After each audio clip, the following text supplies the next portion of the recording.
जय हिंद साथियों, स्वागत है आप सभी का मेरे YouTube चैनल पर एक बार फिर से। आज हम बताएंगे कि अमेरिका का जो ट्रंप है, इसका तेल और नोबेल कैसे चल रहा है, इनके बारे में हम बताएंगे। जैसे नोबेल का संबंध तेल से, तेल का संबंध नोबेल से कैसे है, ये क्लियर रूप से आप बताएंगे। और फिर हम ये भी बताएंगे कि आखिर किस हैसियत से इसे नोबेल पुरस्कार मिलेगा, या फिर नोबेल पुरस्कार इसे ना दे करके अपनी बेइज्जती स्वीडन वालों ने बचा ली है। इस पर भी हम बात करेंगे। क्या इसे नोबेल पुरस्कार मिलनी चाहिए, इन पर भी चर्चा करेंगे। सबसे पहले तो हम एक चीज़ देखते हैं, जब भी ये ट्रंप बने हैं, राष्ट्रपति बने हैं, तब से चाहे वो अमेरिका फर्स्ट नीति के तहत ही क्यों ना हो, लेकिन इसका फेलियर नीति रही है, चाहे वो अमेरिका के अंदर के हो या तो फिर इंटरनेशनल राजनीतियों में है। तो आइए हम इस विषय पर भरपूर विश्लेषण करते हैं। एक नंबर से पहले चलते हैं। जब चुनाव हो रही थी अमेरिका में राष्ट्रपति का, तो वह अपने मैनिफेस्टो में लिखा था कि हम 24 घंटा के अंदर रूस और यूक्रेन वार को रुकवा देंगे। तो बताइए, क्या आज तक कभी टेबल पर भी ला पाया ये दोनों? ये जो कहता है कि हम दोनों को संधि में सामने में बैठा करके करवा देंगे, लेकिन आज तक संधि छोड़िए, समझौता छोड़िए, युद्ध को बंद करवाना छोड़वाइए, अभी तक ये टेबल पर भी नहीं ला पाया है वह रूस और यूक्रेन को। साथ ही साथ वह अलास्का में पुतिन और ट्रंप फोटो खिंचवा करके मीडिया में दे दिया, चलो देख लीजिए हम दोनों मिल गए, हाँ हो जाएगा। ये फ़ोटो खिंचवाने वाला राष्ट्रपति है खाली। जितना भी फ़ोटो खिंचवाया गया है, इसका एक भी कम सफल नहीं हुआ है। इनके वजह से जो है ना, पूरी दुनिया वो स्थिर पड़ी हुई है। देखिए, इसको नोबेल चाहिए इसको। फ़ोटो खिंचवा लिया ना, चलिए यहाँ पे फ़ोटो खिंचवा लिया, चलो हटते हैं अब इसको। अब चलते हैं यहाँ पे नेक्स्ट।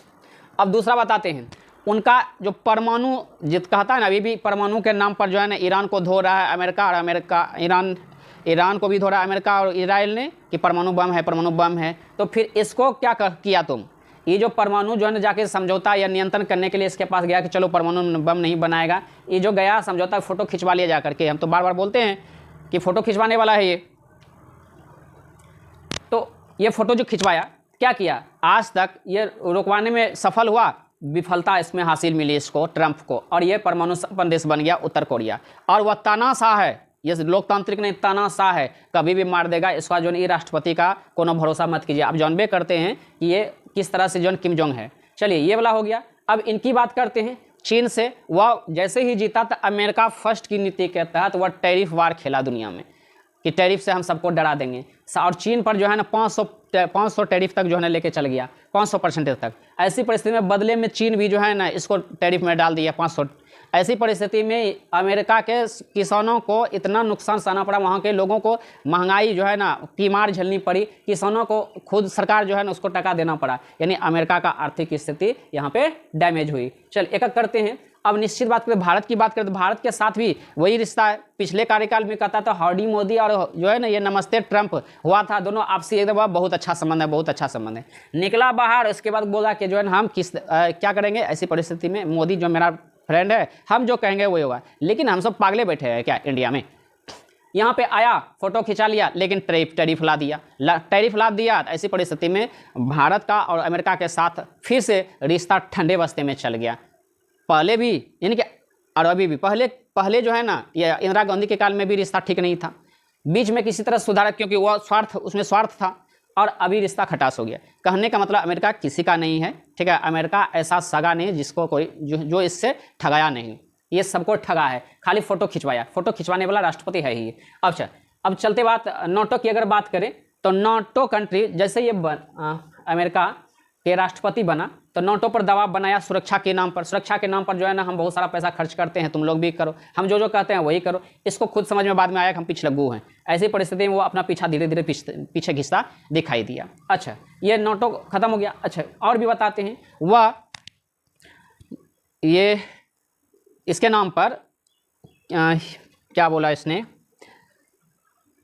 इससे सहायता मांगता था। किसके नाम पर? युद्ध को छेड़ा इसने। जो युद्ध को छेड़ा अमेरिका ने, ईरान में युद्ध को छेड़ा, तो छेड़ा किसने? अमेरिका ने। अब साथ तुम मांग रहे हो, अगर ट्रंप से अभी पूछा जाएगा ना कि ईरान में युद्ध करने का या अमेरिकी सेना को इंटर करने का मकसद क्या है, अभी ऑस्ट्रेलिया के राष्ट्रपति ने पूछ दिया है, हमको ज़रा क्लियर बताइए आखिर इसका मकसद क्या है, जो दुनिया को जो है ना बर्बाद कर रहे हैं, दुनिया में महंगाई चल रही है, एनर्जी जो है ना लॉकडाउन लगना स्टार्ट हो गया है, तो इसका मकसद क्या है, तो इसका जवाब नहीं दे पाया। और हाल फिलहाल में उसने बोला है कि ईरान के जो है ना खर्ग द्वीप पर हमला करके वहाँ का तेल एक्सपोर्ट जो करता है उसका बंद करेगा, उस पर कब्जा करेगा। इसका मंशा तो क्लियर हो ही गया, लेकिन हम एक करते हैं इसको किस तरह से वह खटास के दौर में गुजर रहा है। हम इसकी बात करते हैं, ईरान और अमेरिका की बात करते हैं। ईरान परमाणु बम बना रहा था, ठीक है, चलो परमाणु बम बना रहा था, तुम उसके पास गया और सोचा कि जो है ना हम इसको परमाणु बम नहीं बनाने देंगे और समझौता भी करा ले। चलो उसने 2015 में समझौता भी कर लिया, बहुत अच्छा बात हुआ। लेकिन क्या खुजली पड़ी थी 2018 में तुम निकल गए, आपने सोचा कि ये हम हट जाएंगे, इस पर टैरिफ डाल देंगे और ये जो है ना धमकियों से गिर जाएगा, अर्थात वह दबाव में आ जाएगा। लेकिन इसका हुआ उलट, ऐसी परिस्थिति में हुआ ये और भी आक्रामक हुआ और ये भर भर करके मिसाइल बना लिया। देख लीजिए मिसाइल मार रहा है, इसी मिसाइलों से मार रहा है, इन लोगों को धड़ाधड़ मार रहा है।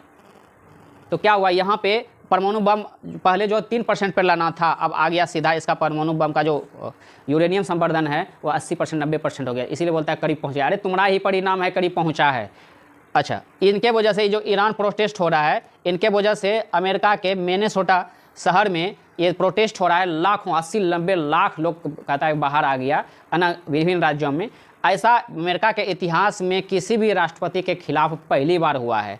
तो ये सब ट्रंप ने बोलता है ये सब पागल है कि जो समझ नहीं पाता है, नहीं ये पागल है, तुम होशियार हो, तुमको नोबेल पुरस्कार मिलेगा। तो इसके साथ भी देखिए क्या घटनाएं घटी। नेक्स्ट की अगर बात करें, वेनेजुएला की बात करें, वेनेजुएला और अमेरिका का नीति दिखाते हैं। ये बोल रहा था यहाँ पे कि ये जो पर्शियन गल्फ में है, पर्शियन गल्फ में खर्ग द्वीप है अमेरिका का, ये देखिए खर्ग द्वीप, ये चाहता है इधरे। अमेरिका के राष्ट्रपति बोला था मेरा मकसद यही है खर्ग द्वीप पर हमला करके इसको हासिल करना। मतलब यहाँ पे तेल मिल रहा है, तेल नोबेल देख रहे हैं, तेल नोबेल, इसको तेल चाहिए। साथ ही साथ ये चाह रहा है इधर, अभी हाल फिलहाल में कुछ दिन पहले आपने जाना होगा कि यहाँ पे जो अमेरिका है या ग्रीनलैंड पर भी जो है कब्जा करना चाह रहा था। इसने बोलता है किसी भी कीमत पर हमें चाहिए। ये डेनमार्क में बोल दिया, हम ये जो है ना क्या है, डेनमार्क ने बोल दिया ये बिकाऊ नहीं है। स्थितियाँ इतनी बिगड़ी कि इसको जाना पड़ा, यहाँ आदेश देना पड़ा कि यहाँ पर परमाणु मार दीजिए, मिसाइल मार दीजिए, ताकि यहाँ का हवाई अड्डा खत्म हो जाए। अमेरिकी सेना यहाँ पे नहीं पहुँच पाता। इसके वजह से यूरोपीय संघ से भी जो है ना क्या हो गया, इसका रिश्ता टूट गया। कहने का मतलब होता है कि जहाँ जहाँ भी ये गए हैं वहाँ इसका रिश्ता खत्म हो गया। फ़ोटो खिंचवाने वाला राष्ट्रपति है, फ़ोटो खिंचवा लिया लेकिन कागज़ों पर रह गया, कोई भी काम किया नहीं है। और इसको नोबेल पुरस्कार चाहिए, नोबेल दे दीजिए इसको पुरस्कार, और पता चलेगा कि नोबेल का मान सम्मान गिर गया। इसीलिए जो ना नोबेल पुरस्कार दे रहा है कि ऐसा सन के आदमी को दिया जाए। तो बाकी आप इस विषय पर क्या सोचते हैं कि क्या इसको नोबेल पुरस्कार मिलना चाहिए? क्या आपको नहीं लगता है कि इसके वजह से दुनिया में ही उथल पुथल मची हुई है? इसको तो कोई दिक्कत नहीं है, जो पूरी तरह से इंपोर्ट पर निर्भर करता है देश, उनको बर्बाद कर दिया इसने। इन्हीं के वजह से आज ईरान परमाणु बम बनाने के करीब पहुंचा है। इनके फेलियर नीति के वजह से किम जोंग भी जो है ना इस तानाशाह को के पास परमाणु बम पहुंच गया, ये बना सका हो। तो आप इनकी नीतियों के बारे में क्या बोलना चाहेंगे? आप जरूर दो शब्द कमेंट में जरूर बोलें। और आप लोगों से एक रिक्वेस्ट है कि आप लोगों भाइयों में से, प्यारे भाई बहनों में से, वीडियो तो देखते हैं लेकिन सब्सक्राइब नहीं करते हैं। सब्सक्राइब करने से हम लोगों का आपसी जो दूरी है, हम दोनों का दूरी बहुत ही नज़दीकी में बदल जाएगी, हमें मोटिवेशन भी मिलता है। अगर आप चाहते इस तरह का वीडियो लाते रहें तो आप कमेंट और लाइक और शेयर जरूर करें। धन्यवाद।